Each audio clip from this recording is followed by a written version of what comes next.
سورة التحريم نسني مسوهرميا وكفولي سورانيا مدنية مدنا سورادو وآياتها آية وجته 12 آية آية فلا نزلت أجنا بعد سورة الحجرات وجدات سورة كوفة بسم الله سورة نبنا نني على تغي الرحمن على مين هنا لبولين تيجي الرحيم على مين هنا كرهلين تيجي يا أيها النبي على كون ماما لما تحرم ما منا إبتين حراميا أهل الله لك على يفهمين دعائي تبتغي مرضات أزواجك كبي مسوكا ينجني نويه والله ملادو غفور رحيم جل مسكرا مسدو هنا كرهلين مسدو كده صلى الله عليه وسلم نيجينا كان كافا منا بفين حراميا على يمين دعائي oh ciri kuma nyesina cide ma kana mantom bedo haramiya be ala de bolo halala be ala de bolo atebe ma ka fen haramiya ala e min daga atebe ma ye ka fen daga ala mi harami hali cide yere haramu tale bolo ala de ba fa ayeni haramiya la afana bala se ko ni haramiya ni ndagara afana bala se ni ndagara o femi daga la o haramiya o tebe masiye kuma nyatina chidema nga kambe mantombe ma bo aya yire jigi sababu sa fonya do non sabu ni ko munun kera aya nana kana be o kuma na dona fa jigina ni ndela dona fa jigina ni ndela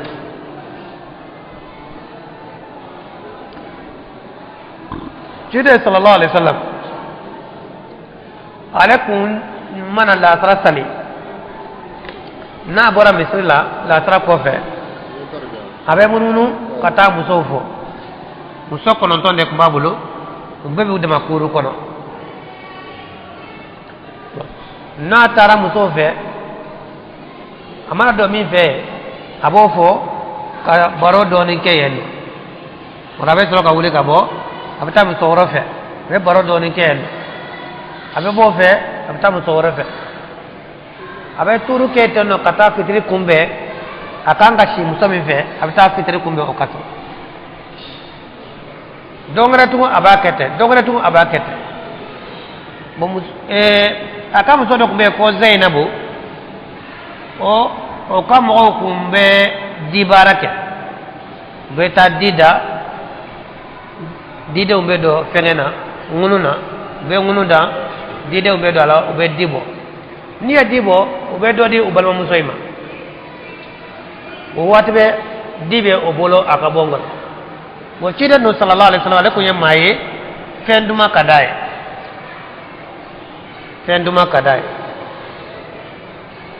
bo cide sallallahu alaihi wasallam na sera Zainab kaso o be di jirala cide be do no dina rabe srokabo bu musoto na najate mine ko rakoni atara Zainab kaso kabe me yeno katoluka didu de bo bolo no bo dama dito le bolo ka dama boranka fereke diko yere be dabla chogomina ora uye mu ferete go lata ko nyogoma dide adone do dide be yiri ferota gode dun kata do dila bo jiri fere do be fefo ko urfuta bo urfuta ni dio dun ko do dila do di kata betiya bo chide dute kata juma fe to malika obina lefe malika te kata juma fe bo muso ye fere jmenge ko ni chide mbora yeno na tira min kato ika fo ko kata jugu bi no fe na ko mun kata jugu ba kata jugu no fe na ko ama fe ngore don diko ba fo dindo abe so dide nye urfuta do ala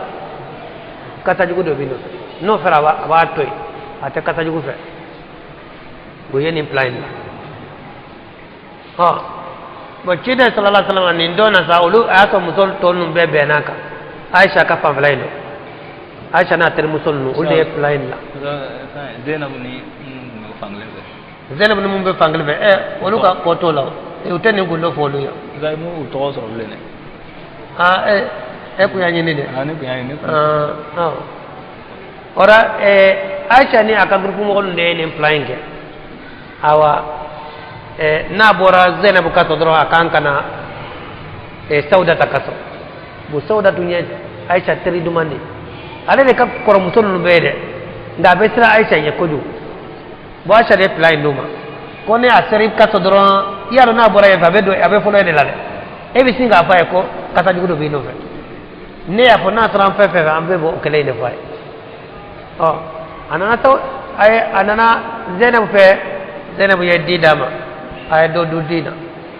amena yen batlale abora anana Sauda ta fedron otna ga giringa kumbe ko mun kata jugo be no fe be ide ko kata jugo fana ko kata jugo do be no fe ko dun nye zide do Zainab fe daw ko cho o di yere do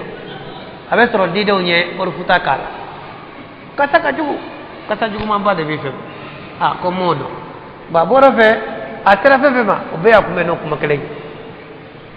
bo cire dara la sa ko di ko kata jugo bala kala le mado bodu seje cire nana Zainab fe minge Zainab ko nte di jiraila cire konte sama ma fo nya haram yede konte sama bo Zainab dipe amame cire mbora uye nyoko musolu ye nyoko nyalaje muso ko to di panya ce haramiya ka fendu manade muso jere de yo fo nyoy anya ce haramiya aka fendu manade no kide ko atese dim bo janunu ye plano de kalani bo do ko toran jigina odela nga o kuma fo to la kide ma haramiya likola kide ko nte sama de ani ya haramiya o tekele bo haramiya fara jumena kiden ka tara muso do kuma ko mariyata tebite kado bo o tara muso yi donte ale bolo shi don tabul niet go muso ke tara yi don gwansan ibise ka sana ola nga donte shi donte dama shi don be di furu muso de ma bo kiden ka tara muso yi don do Hafsa Umar de muso yi mi fulle ko be kidema o de ye sirani ni ka be taw kaso bo kide sira dama ataru kaso bo talen ko o kaso kiden sera akatara musoma Hafsa kaso bo kiden ko no ka be me o kaso de jale ma meyen bo Hafsa tinaka balakana kana soro kiden ni Maria be akaso kono ale ko kidema bo ko ni beke ale de la comme ne ka ko mambo bulo wala be ni kenena no ti se kan ke kam so wore law nka do nan ka sokono ni beke ne de la o ci de ko kuma dabla bo so yire ne ya haramu ya nte samatu ak maka dan ne ni ce tar ci de ma haramu kew i ka taramu so daga le biye mais akela le ka sokono o ma be amamike ci de ko kuma dabla muso yere tara muso yere ne ya haramu ya te samatu bo de jara le ko do me ci de ko akuma ka dan ni ce mo ko rek na femma nga harweli mi fora o jara le ko do ama se ko to akono bo ci den talen ko fe soni ale na Aisha ka yoro noro le nyogo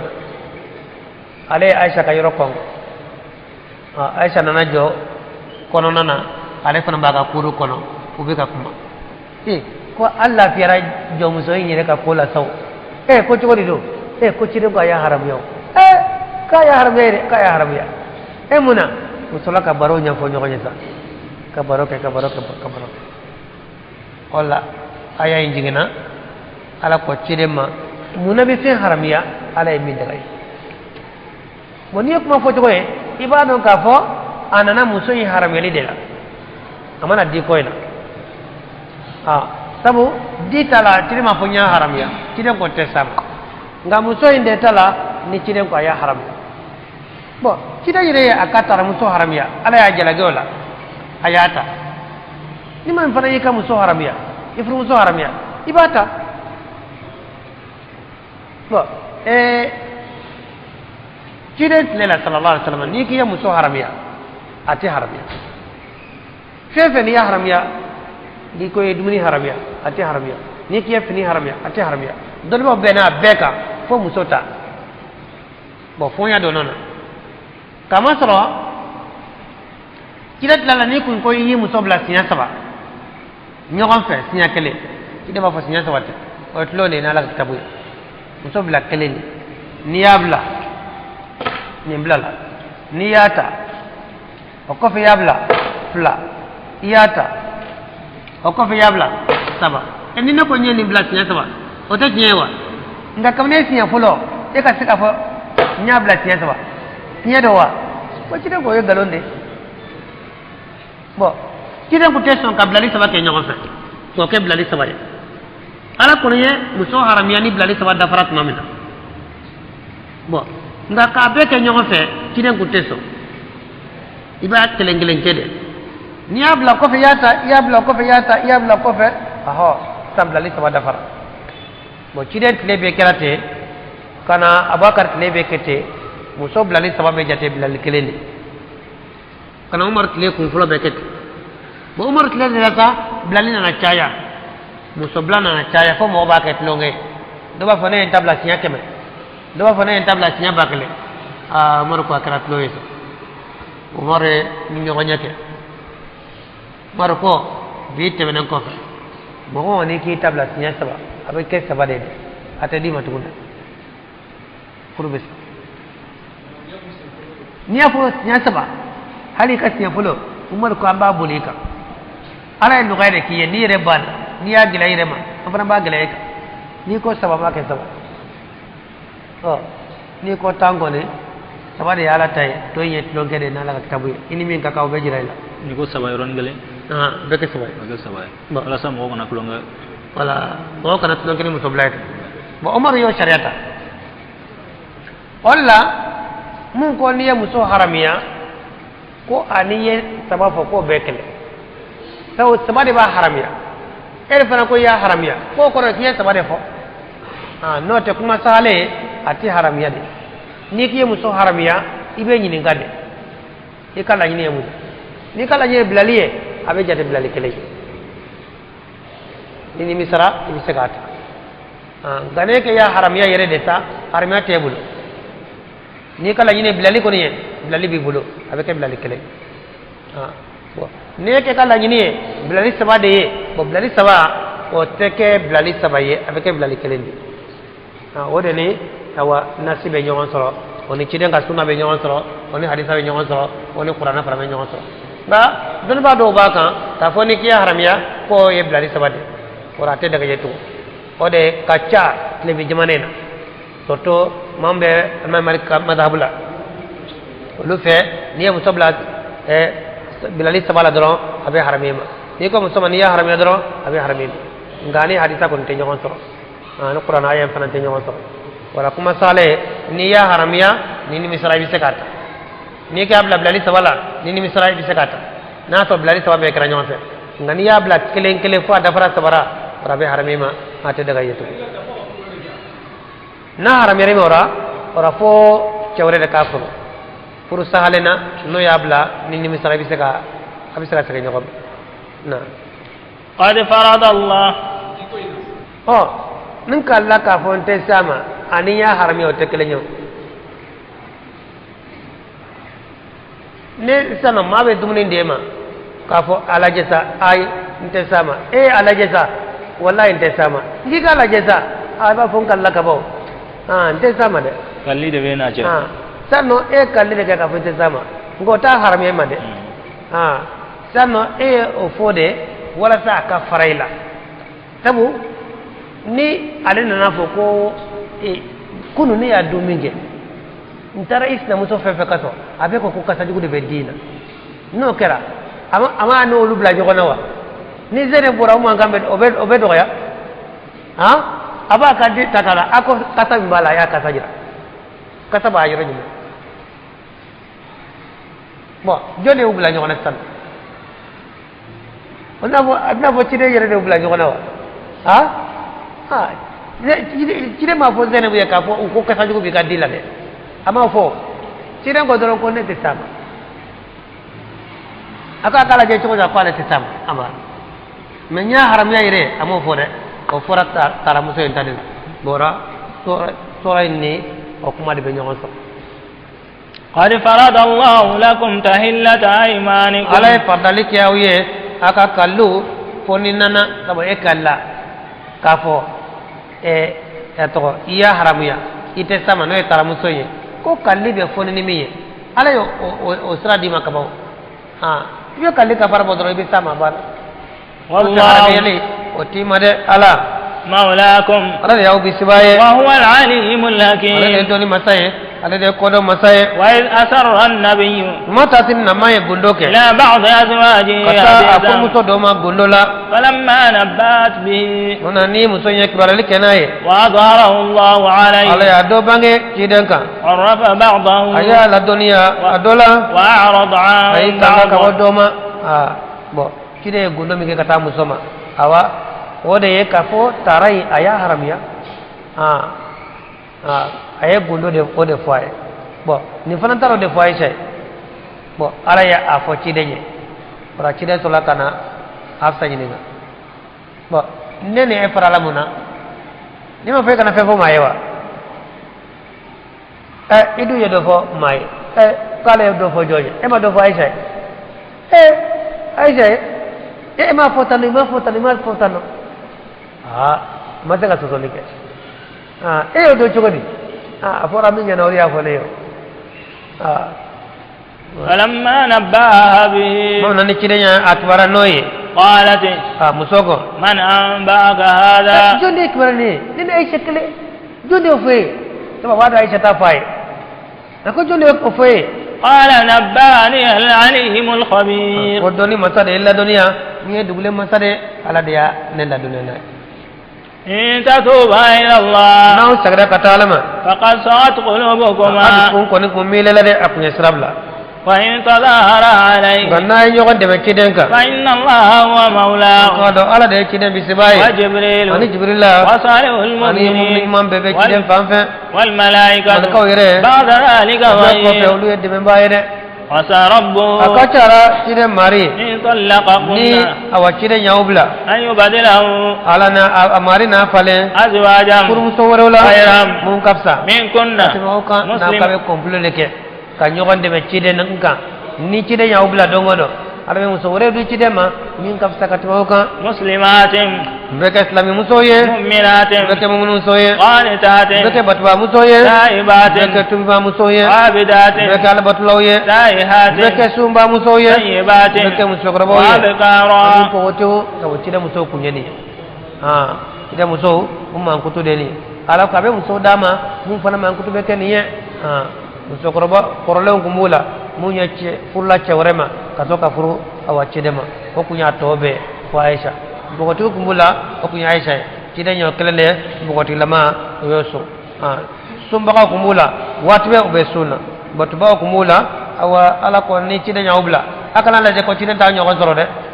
ala be musawro de cide ma mun kafsa katmo kan يا أيها الذين آمنوا ala ka muli manara abe wole قوا أنفسكم ayere kuntanga وأهليكم ka نارا kole tasmana de ala e de undima kam so dima yike kolose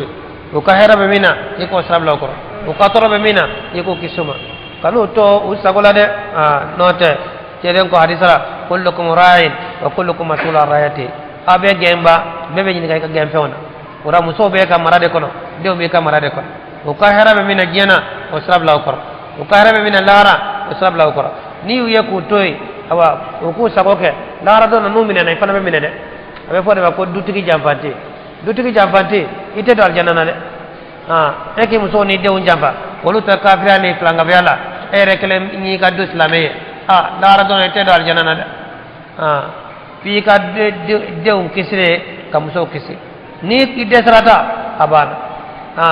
ni ide sara ki mo ko bebe ki ka shere duko mo ko bebe ki ka shere be ba do ka fi ide sara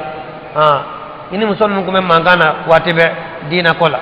ini de ko men mangana watibe dina kola ide sara oyoy engane ka para wulila eta fo ide sara la ngana la ko laba fo ide sara la bitala soronya وقودها الناس ala ko ayu kisi tasma mi na jeni na yamo ye والحجارة ani parafin ha parabil banno o de be sogolo hade made on ka do ko non o da woni jeni do de yi tasma la radona ala kan kisama آمين عليها ملائكة غلاظ malaka de ba kam malaka munun ka kumba شداد ka gelende udus kun ka giri utehina do La malaka munun be mo jangata tasma na utehina hadi kata foki awa ida fara o kasratala o tulo gerendo o tali ka kaskamera ni to katla wala nyana kibe yelede bisu be ko dasi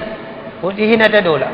hina yele to lu duskunna لا يعصون الله وتعالى سوتو ما أمرهم على يمرا من ويفعلون ما يؤمرون من يمرا ني ميره ملكا على سوتو لات ملكول ودانا بارا من كما تربه بيتالا على سوتو به جين ne har mane ondela يا أيها الذين كفروا على قوم كافرا لا تعتذروا اليوم كان لوجرا فوك بيده إنما تجزون ابي سرade ما كنتم تعملون من بارا ينene على كافر wole awa nin kelen pe do qur'ana kono de no te mumunu koni ayolu wala sinya chama abe bi kono tani kono tambo nga karu kono o wala la ni yoro indoro de la de يا أيها الذين آمنوا limara توبوا إلى الله ay tubi akastagi katala made توبة tubi la نصوحا mi tubi kono rajeye tubi mi kono rajeye aka tubi jelena ore iti sagamatu ha kan nimisa juguman korolena ha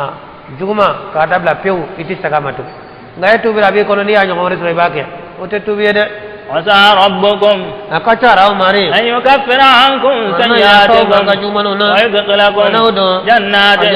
تجري من تحتها الأنهار يوم لا يخزي الله النبي والذين آمنوا معه نورهم يسعى بين أيديهم وبأيمانهم يقولون ربنا أتمم لنا نورنا واغفر لنا إنك على كل شيء قدير يا أيها النبي جاهد الكفار والمنافقين واغلظ عليهم nga munafiqu tekele no yede urbe kele ni wajile grimonde eka kuma kumbaya olumane wa ma'wahum jahannam ubes giro jahannam de wa bi'sal masir la banyoro jugoranna keroye daraba Allahu masalan ala misali gosi lilladheena kafaru kafirana امرأة نوح موسى وامرأة لوط موسى كانتا تحت عبدين ولكم بجون فلا دكور فرلا من عبادنا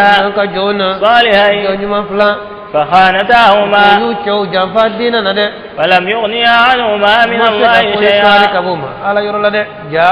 ni muso kera dinan tanya awa che kera dinan tigi ndisa foye nya muso ka fo cire yere muso de yenye ote makis kada mo bayre de muso yenye ote makis fire ka ke islamene ni dina tibulo e fulla dina tigima ite kisi ko ale kisira de no be kra dina tigiye ora be kisiri nyonye nga ni kelen kra dina tigiye kelen make dina tigiye ai muso ka nyate che kisi che ka nyate muso kisi ora nunu flabe cide unde na maundo ngo muso murtila uyu jafa dinana masun ka do ka dinana de o sara kafirala wa kafu chawye tidawnya maseku kisila radona de wa qila adkhula an-nar ma'a ad-dakhilin fa ba ku flama aydo tasmana kafra do mbaw kande wa daraba Allahu masalan alay misri go sifana lilladheena amanu limanana rata fir'auna wana musulane id qalat rabbi ibn li alakum mari ika doli kanye indaka bayta yorola sola fil jannati dula aljana kono wanajjini ikan kisi min fir'auna wa 'amali wanajjini ikan kisi min al-qawmi adh-dhalimin mo mamun kala to yene kala wala fir'auna ale pana muso islamira ale re kafiri dugubay ngaye muso in jangata faya fa akadina no fedina matlala kire muso nani mo fojiyana kolu de dafara muso saba min fo awa ale muso mbara fir'auna muso ko asiyat ale kunya muso dafala yede nga chenya faade ora cheka kafiriya o toro sitte se muso ma ngatlamya dila ala ya haram ya furu ka ke islameni kafirja islameni musyrike note folo buto furuk ma haram ya uri nyoji ka fir'auna aya musoy faqade de asiyat sisan silamɛ bɛ se ka yahudiya muso de furu wala nazara muso n'o tɛ kafiri tɔw tɛ se k'olu furu dɛ olu ye kafiri ye nk'ala ye olu ta daga kuranɛ m'o fɔ de kafiriw ni mushriku tɔw olu ta haramuyalen don nka yahudiya muso ni zufi muso ani chrétien muso silamɛ bɛ se k'o furu ومريم ابنة ani mariama fana ابنة عمران imran denmuso التي muso min أحصنت فرجها ya ka tafe bolo tanga فنفخنا فيه an ye fiyɛli kɛ a la من روحنا kabinan kan nin na an ye nin min dan وصدقت بكلمات a ربها tiɲɛtigɛra n'a mari ka dakuruɲa ye وكتبه ne ka kitabu وكانت من ne kun القانتين kɛra batuba ye dɛ nka musoya tɛ maa sa musoya tɛ maa bali i ka diinɛ na dɛ wala mariama awa diinɛtigi kun don dɛ